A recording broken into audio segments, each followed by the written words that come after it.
Why don't restaurants in the US anyway remove shrimp tails? They are considered decorative and make a nice handle. Nothing huge. It's more of a cuisine dish thing than a US thing.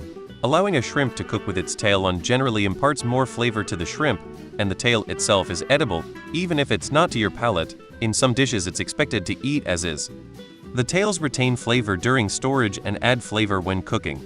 I've traveled to Europe quite a lot. I'm actually sitting at a trattoria here right now, and generally when you order shrimp here, it's pretty common for it to come still in the shell. I find the US easy to eat shrimp in, by comparison. I ordered a noodle soup at Kuala Lumpur International Airport during a layover, and they served the shrimp with all the shell, head, legs, and tail. And only give me a tiny tissue paper and chopsticks. How am I meant to peel this and have dry hands? You'll get this nice shrimp scampi and then choke on a razor blade.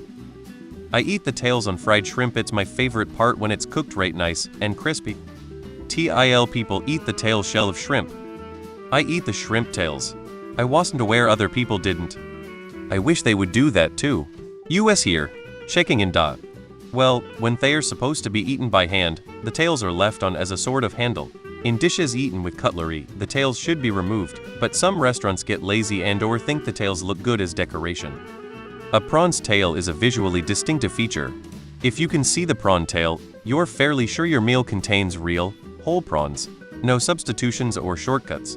They are trying to demonstrate to you that they are quality.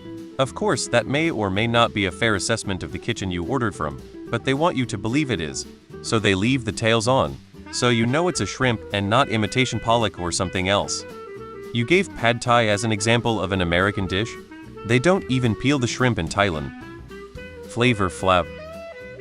Because some people enjoy the process, it keeps some flavor, and they are edible and not difficult to take off if you don't want to eat them. I make and buy a few dishes that I even keep the heads on for because that makes a huge difference for flavor with only a little work to do while eating. Some people actually like eating the tails. Not my thing personally. I take those tails right off. I've no comment on the post, only to say fair play for clarifying the US and not assuming America is the default. Because they are delicious.